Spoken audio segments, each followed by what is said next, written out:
છેલ્લા 6 મહિનામાં વૈશ્વિક સ્તરે 6 કરતા પણ વધારે દુર્ઘટનાઓ સર્જાઈ ચૂકી છે અને હવેના આગામી 6 મહિના કેવા રહેશે તે સવાલ છે। જો કે હવે લોકોની ચિંતા વધારે વધી ગઈ છે કેમ કે ભારતમાં દેખાઈ ગઈ છે ડૂમ્સડે ફિશ। તમને એમ થશે કે હવે આ દુર્ઘટનાઓ અને ડૂમ્સડે ફિશને શું લેવા દેવા છે, તો જાણીએ। નમસ્કાર, આજનું જાણવા જેવું સાથે હું છું માનસી સોની। આ વર્ષની શરૂઆતથી જ ઘણા જ્યોતિષો કહેતા આવ્યા છે કે આ વર્ષ મંગળનું વર્ષ છે જે ભારે રહેશે અને આ વાત મહદઅંશે સાચી પણ પડી રહી છે કારણ કે વર્ષની શરૂઆતમાં મહાકુંભ યોજાયું।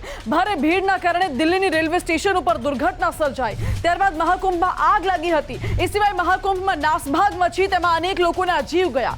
થાઈલેન્ડમાં મોટો ભૂકંપ આવ્યો, એ પણ વેકેશન સમય। પહેલગામમાં આતંકી હુમલો થયો, ત્યારબાદ ભારત પાકિસ્તાન વચ્ચે સંઘર્ષ થયું। રશિયા અને યુક્રેનનું યુદ્ધ વધુ તીવ્ર બન્યું। ઇઝરાયલ અને ઈરાનનું એક નવું યુદ્ધ શરૂ થયું। અમદાવાદમાં પ્લેન ક્રેશ થયું, પણ 300 લોકોના મોત થયા। સાથે કેદારનાથમાં હેલિકોપ્ટર ક્રેશ થયું, 7 યાત્રાળુઓના મોત થયા અને 4 ધામ યાત્રામાં નાની મોટી ભૂસ્ખલનની ઘટનાઓ રોજબરોજ સામે આવતી રહે છે। પુણેમાં એક બ્રિજ તૂટ્યો અને દુર્ઘટના સર્જાઈ। આટલી દુર્ઘટનાઓ અને માછલીના દેખાવાથી શું અસર? તો વાત એમ છે કે ડૂમ્સડે ફિશનું દેખાવું એ જ સૌથી મોટા ખતરા, તબાહી, વિનાશની નિશાની માનવામાં આવે છે। ડૂમ્સડે ફિશ એટલે ઓરફિશ। આ નામની એક દુર્લભ દરિયાઈ માછલી છે જે સામાન્ય રીતે ઊંડા સમુદ્રમાં રહેતી હોય છે। આ માછલી લાંબી, ચપટી અને ચાંદી જેવા રંગની હોય છે, જેની લંબાઈ લગભગ 3 થી 8 મીટર સુધીની હોઈ શકે છે અને કેટલીક વખત તો તે 36 ફૂટ સુધી લાંબી પણ હોઈ શકે છે। તેનું વૈજ્ઞાનિક નામ રેગાલ્કસ ગ્લાસની છે। આ માછલી ઊંડા સમુદ્રમાં રહેવાના કારણે ભાગ્યે જ દરિયા કિનારે કે છીછરા પાણીમાં જોવા મળે છે। જાપાની પૌરાણિક માન્યતાઓના કારણે ઓરફિશને ડૂમ્સડે કહેવાય છે। ડૂમ્સડે શબ્દનો અર્થ પ્રલયનો દિવસ અથવા વિનાશનો દિવસ હોય છે। ડૂમ્સડે શબ્દનો ઉપયોગ કોઈ મોટી આફત, સંપૂર્ણ વિનાશ અથવા વિશ્વના અંતના સંદર્ભમાં પણ થાય છે। આ શબ્દ ઘણીવાર ભયાનક ઘટનાઓ જેમ કે કુદરતી આપત્તિ, યુદ્ધ અથવા અન્ય વિનાશકારી ઘટનાઓ સાથે જોડાયેલો હોય છે, જે માનવજાત અથવા પૃથ્વી માટે અંતિમ પણ સાબિત થઈ શકે છે। ઓરફિશના સંદર્ભમાં તેને ડૂમ્સડે ફિશ કહેવામાં આવે છે કારણ કે તેનો દેખાવ લોકવાયકા મુજબ આવી આફતોનું સૂચન માનવામાં આવે છે, જેમાં ડૂમ્સડે શબ્દ વિનાશના ભયનું પ્રતીક છે। જો કે ડૂમ્સડે ફિશના દેખાવાથી દુનિયા માટે મોટા સંકેત છે।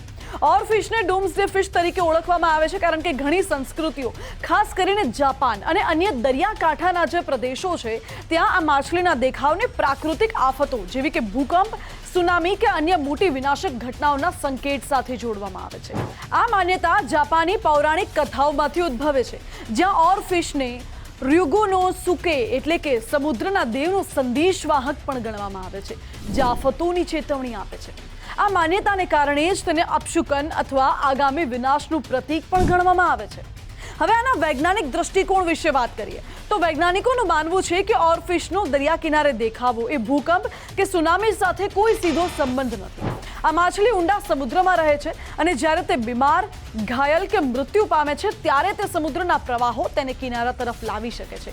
કેટલીક વાર ભૂકંપની હલચલને કારણે પણ સમુદ્રના તળમાં ફેરફાર થતા હોય છે, જેના કારણે આ માછલીઓ ઉપરના સ્તરે આવી શકે છે અને જોવા મળે છે। જો કે આ બાબતને આફતનો સીધો સંકેત માનવા માટે પૂરતા વૈજ્ઞાનિક પુરાવા પણ નથી મળ્યા અને તે મોટા ભાગે લોકવાયકા અને અંધશ્રદ્ધા પર આધારિત છે। જો કે ઓરફિશનું અસામાન્ય દેખાવ, લાંબો પાતળો શરીર અને ચળકતી ચાંદી જેવી ચામડી પણ તેને રહસ્યમય બનાવે છે, જે આવી દંતકથાઓને વધુ વેગ આપે છે।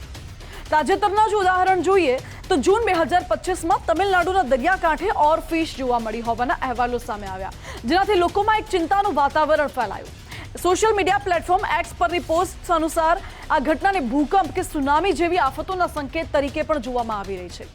ડૂમ્સડે ફિશ એટલે કે ઓરફિશ એક દુર્લભ દરિયાઈ માછલી છે જેનો દેખાવ લોકોમાં પ્રાકૃતિક આફતોના ભય સાથે જોડાયેલો છે, પરંતુ આ માન્યતા મોટે ભાગે પૌરાણિક અને સાંસ્કૃતિક દ્રષ્ટિકોણ પણ આધારિત છે। ટૂંકમાં કહું તો ડૂમ્સડે ફિશ એટલે કે ઓરફિશ જે એક દુર્લભ દરિયાઈ માછલી છે, એનો દેખાવ લોકોમાં પ્રાકૃતિક આફતોના ભય સાથે ચોક્કસ જોડાયેલો છે, પરંતુ આ માન્યતા મોટે ભાગે પૌરાણિક અને સાંસ્કૃતિક દ્રષ્ટિકોણ પર પણ આધારિત છે।